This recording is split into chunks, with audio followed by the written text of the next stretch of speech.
Hi, guys. Are you headed on a cruise soon? But you want to know if getting the drink package is right for you? Well, we're going to take a look at the two main players in cruising, and that's coming up next on Oceaneers Travel.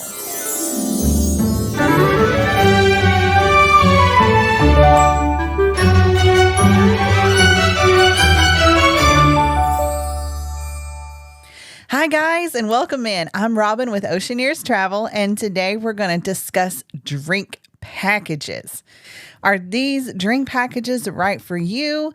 If you're going on your next cruise vacation, what you can expect to pay, what's included, and the big question is it worth it? Am I going to enjoy getting a drink package? Should I get it on my next cruise vacation?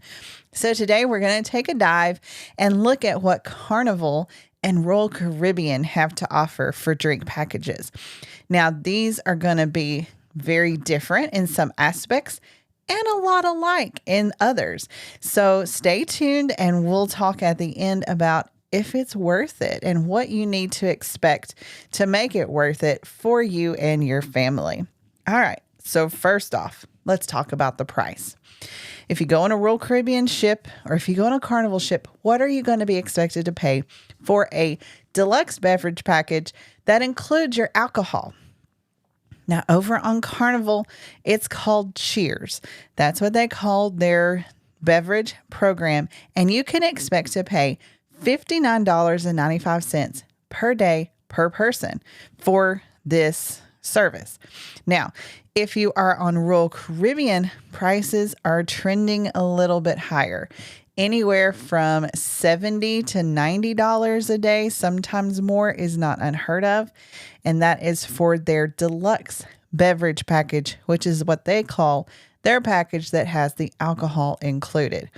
Now, both of these lines have soda packages. Royal Caribbean has an additional package that includes everything but alcohol. So it's going to include coffees, specialties, juices, drinks, and other things around the ship. Now, let's get into a little bit about what limits are going to be available for that fee that you're paying. Now, on Carnival, you have a strict limit of 15 alcoholic drinks per day. Now, every time you purchase a drink with your drink package, with your sail and sign card, it's going to start that tally. And once you reach 15, you're not going to be able to purchase any more drinks with your drink package.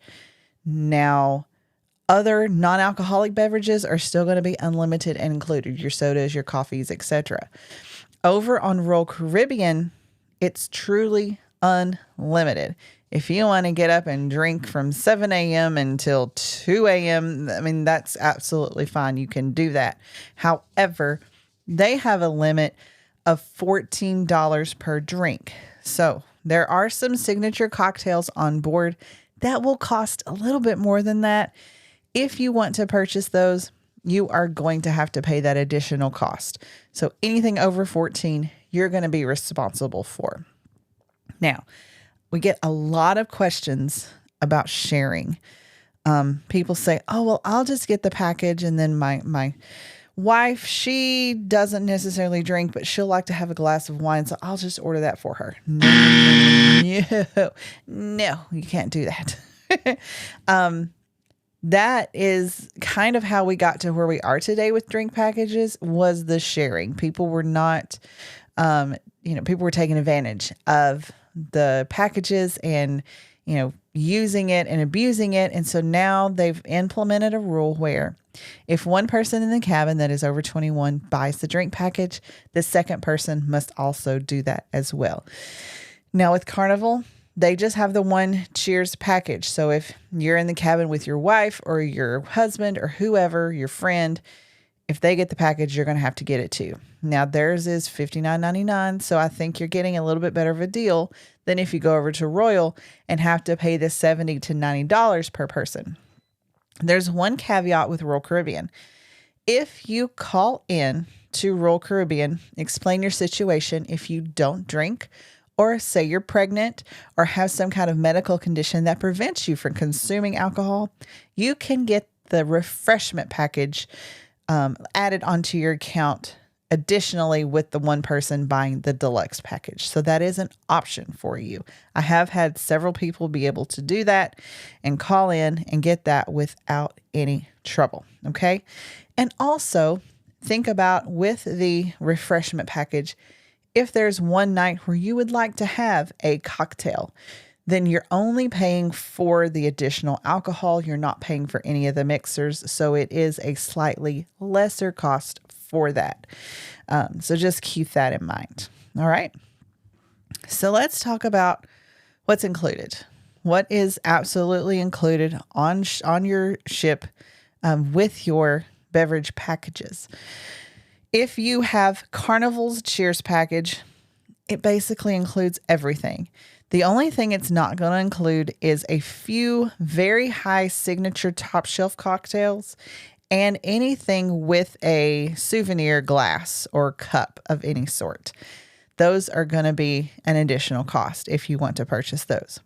Over on Royal Caribbean, most things are going to be included, just like we talked about. It does have a $14 cap, but you have things like Vitality Cafes are available on the Oasis class ships.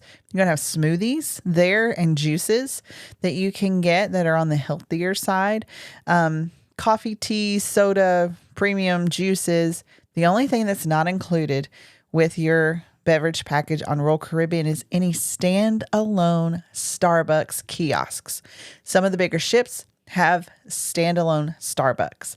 If the Royal Promenade or your cafe serves Starbucks products, those are included. Just the standalone Starbucks name, you can't use your deluxe package there.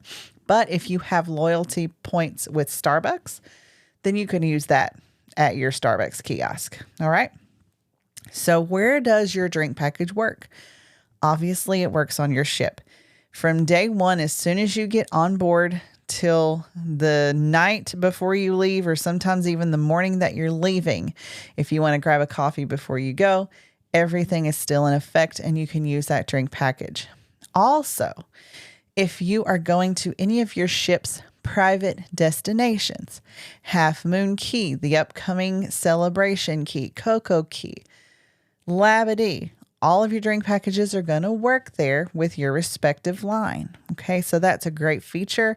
Go ashore, not have to worry about additional purchases for those drink packages. All right, just look for these souvenir glasses. You might have to pay a little additionally for those. So the gratuities. We get questions all the time about what should I pay? What should I expect to tip? Your gratuity is included in your drink package. So you're going to pay the $59, the $70, the $90, whatever. You're going to pay that per person. And then when you go to check out, there's going to be an 18% gratuity tacked on top of that.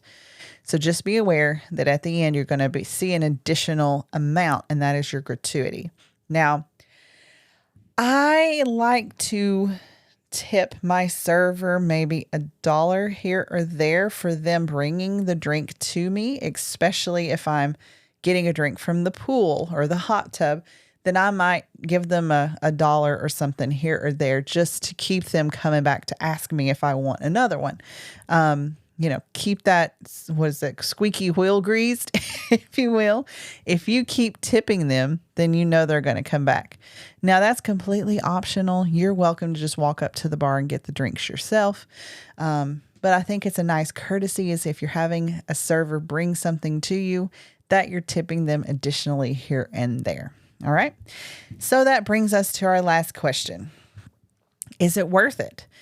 If you like to partake in alcoholic beverages and you plan on taking full advantage of the package, absolutely. I think it's a great idea to go ahead and have that predetermined pre-cruise. That way there's no guessing. There's no extra charges that are showing up on your bill, and it's all just built into your inclusive pricing, if that makes sense. Now, what do you have to do to make it worth it? On Carnival, I think if you drink 8 to 10 drinks a day. And I think Royal Caribbean too. If you're planning on drinking 8 to 10 drinks a day of the alcoholic nature, then you're going to be expecting to pay between $8 and $10 for each drink on average. So that right there is giving you $100 average per day in just alcoholic beverages. So then it kind of makes it worth it. Anything over that, you feel like you're really getting your money's worth.